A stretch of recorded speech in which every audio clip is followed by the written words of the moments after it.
Assalamualaikum warahmatullahi wabarakatuh.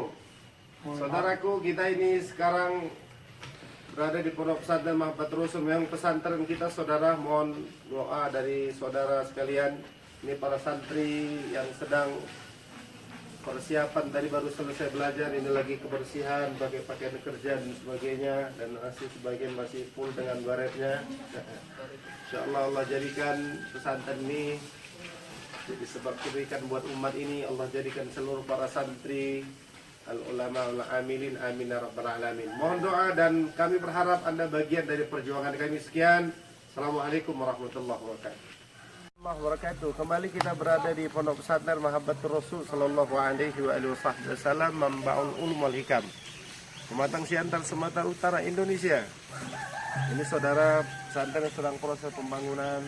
Kita lihat ini juga kita sedang membangun juga masjid, dan sarana prasarana masih banyak, keperluan kamar mandi dan sebagainya, juga perluasan tanah.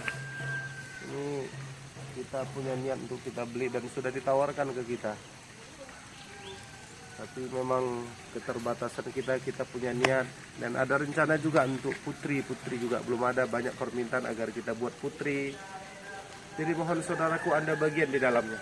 Sekian, assalamualaikum warahmatullahi wabarakatuh.